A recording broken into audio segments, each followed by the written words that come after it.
আসসালামু আলাইকুম এভরিওয়ান, সবাইকে রমাদান মোবারক। আল্লাহর অশেষ রহমতে আমরা ভালো আছি। আশা করি আপনারা ভালো আছেন। আজকের যে ভিডিওটি দেখছেন এটা অনেক আগের, মানে রোজার আগের ব্লগ। আপনাদের সাথে এখন আর কন্টিনিউ ব্লগ শেয়ার করা হয় না। আশা করি আপনারা সবাই আমাকে ভুলে যাননি। আপনারা বেশ কিছু কমেন্ট করেছেন, আজকে আপনাদের কমেন্টগুলো পড়বো আর সেগুলো রিপ্লাই দেওয়ার চেষ্টা করব। আর ইনশাল্লাহ আমি আপনাদের সাথে কন্টিনিউ ব্লগ শেয়ার করার চেষ্টা করব। আপু, আপনি আর ইটালিতে যাবেন না? যাবো ইনশাল্লাহ, সময় হলে চলে যাব। আমি বিশেষ করে এক্সামের জন্য এসেছি, তো আমার রিটেন এক্সামগুলো শেষ, এখনো ভাইবা বাকি। আর এতদিন পরে দেশে আসলাম, একটু ঈদ করি, বেশ কিছুদিন থাকি ফ্যামিলির সাথে, তারপর চলে যাবো ইনশাল্লাহ। আরো একটি কমেন্ট পড়ছি, ভিডিওর অপেক্ষায় থাকি। এরকম টাইপের কমেন্ট আমার চ্যানেলে ইদানিং অনেক বেশি আসছে, কারণ আমি আপনাদের সাথে কন্টিনিউ ব্লগ শেয়ার করছি না। অনেকদিন পরে দেশে আসলাম, নিজের শ্বশুরবাড়ির ফ্যামিলি, নিজের মা বাবা সবার সাথে ফ্যামিলি টাইম হচ্ছে নিজস্ব একটা টাইম। এই টাইমে হচ্ছে আমি যে ভিডিও করবো সেই কথাগুলো মনেও থাকে না। এতদিন পরে হচ্ছে সবার সাথে একটা ফ্যামিলি টাইম এনজয় করা। যাই হোক, আর তাদের সাথে কন্টিনিউ ব্লগ শেয়ার করার আমি অবশ্যই চেষ্টা করব। আরো একটি কমেন্ট পড়ছি, একটি আপু কমেন্ট করেছে, আপু আপনার বেশ কষ্ট হবে, এবার ভাইয়ার সাথে দীর্ঘদিন ছিলেন তো। আমি আমার হাজবেন্ডের সাথে দীর্ঘদিন বিদেশে থাকার পরে যখন বাংলাদেশে এসেছি, আমার মনে হচ্ছিল সুন্দর একটি স্বপ্ন থেকে ছিটকে পড়েছি। আপু একদম আমার মনের কমেন্টে করেছেন।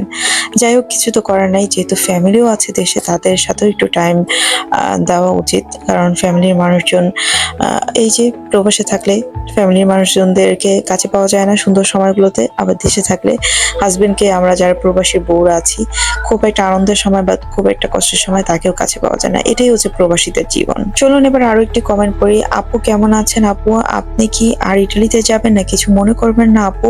আমার মনে হয় ফ্যামিলি নিয়ে থাকলে টাকা সেভ করা যায় না। যারা বিদেশে থাকে তারা জানে টাকা ইনকাম করা কতটা কষ্টের।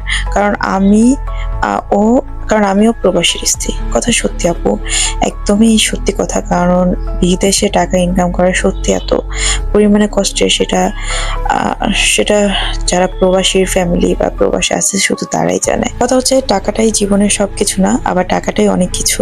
যাই হোক, আরেকটা কমেন্ট পড়ে আসি। একটা আপু কমেন্ট করেছে, hope and pray he will take you again together is we want, money is not everything. Yes আপু, ইউ আর রিয়েলি রাইট। আসলে টাকাটাই সবকিছু না, আবার টাকাটাই অনেক কিছু। ইনশাল্লাহ আমরা আবার একসাথে থাকবো। আপনারা আল্লাহ যদি চান আমাদের আবার একসাথে দেখবেন। আমরা খুব তাড়াতাড়ি চলে যাব। আর যেহেতু অনেকদিন পরে দেশে আসলাম, তো ভাবলাম যে একটু ঈদ করি। আবার কবে দেশে আসবো, কবে সবার সাথে ঈদ করা হবে জানি না, যে কারণে একটু আমরা বেশ কিছুদিন দেশে থাকার প্ল্যানিং করেছি আমি বাবু। ওকে, আরেকটা কমেন্ট পড়ে আসছি। মোহাম্মদপুরে ভালোই রেস্টুরেন্ট আছে, স্ট্রিট ফুড গুলো টেস্ট করে দেখবেন, ভালোই খারাপ না। ইয়েস, আমি কিন্তু মোহাম্মদপুরের স্থানীয় মেয়ে, আমি হচ্ছে টিক্কাপাড় স্থানীয়। আর আমি তো ভালোই জানি যে মোহাম্মদপুরে কোথায় স্ট্রিট ফুড আছে, কোথায় রেস্টুরেন্ট আছে। আপনারাও কিন্তু ট্রাই করে দেখতে পারেন। আর আমাদের মোহাম্মদপুর কিন্তু স্ট্রিট ফুড, রেস্টুরেন্ট সবকিছুর জন্য অনেক বেশি ফেমাস। আমরাও কিন্তু চলে এসেছি আজকে একটা রেস্টুরেন্ট, এটার নিচে অলরেডি সুশি খেয়ে আসলাম, আর এখন একদম টপ ফ্লোরে চলে এসেছি। এর উপরেও কিন্তু আরো একটি রুফ ফ্লোর আছে, সেখানেও গিয়ে আপনাদেরকে ঘুরে দেখাবো। আর আপনাদের বেশ কিছু কমেন্টে রিপ্লাই দিলাম অনেকদিন পরে। আশা করি আপনারা কেউ আমার উপরে মাইন্ড করেননি, কারণ দেশে আসার পর ফ্যামিলিকে একটু টাইম দিচ্ছি, যে কারণে আপনাদের সাথে ব্লগ এখন আর কন্টিনিউ শেয়ার করছি না। আর যাই হোক, এই রেস্টুরেন্টটার টপ ফ্লোরে, একদম রুফ ফ্লোরে চলে এসেছি। এই জায়গাটা কিন্তু অনেক বেশি সুন্দর, চারিদিকটা একদম সুন্দর করে ওরা সিমসাম করে গুছিয়ে রেখেছে। এর উপরেও সিঁড়ি দিয়ে দেখলাম আরো একটি ফ্লোর রয়েছে, সেখানেও আপনাদেরকে ঘুরে দেখাবো। প্রথমে হচ্ছে এই যে আমি, আমার ছোট বোন আর আমার কাজিনও আছে সাথে, আমরা তিনজনই হচ্ছে আজকে একটু ঘোরার জন্য চলে এসেছি। আর এই ব্লগটা ছিল কিন্তু রোজার আগে। এই রেস্টুরেন্টে আমাদের বাসার এত কাছে, আমি তো জানতামই না। ছোট বোন আমাকে বললো যে আমার আব্বুর চেম্বারের একদমই কাছে।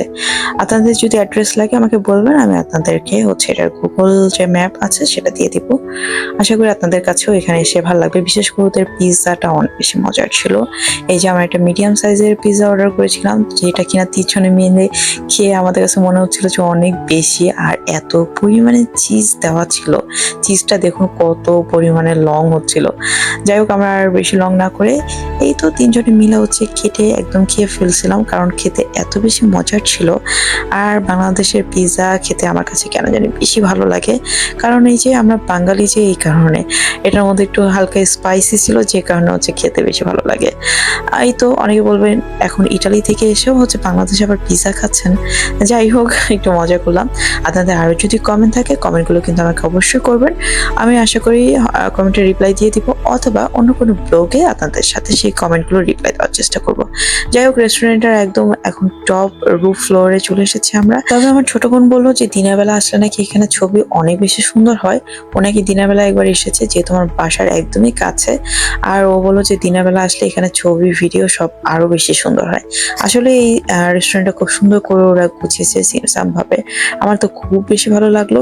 তো দুই বোন এখানে বসে ভাবলাম যে কিছু ছবি ভিডিও করে নেই, কারণ এই যে এতদিন পরে দেশে আসা, আবার কবে একসাথে হব সেটাও জানি না। যাই হোক, এজন্য হচ্ছে এখানে দুজন বসে খুব সুন্দর করে কিছু ছবি ভিডিও করছিলাম। আমার কাজিন হচ্ছে ক্যামেরার ওপাশ থেকে করে দিচ্ছিল।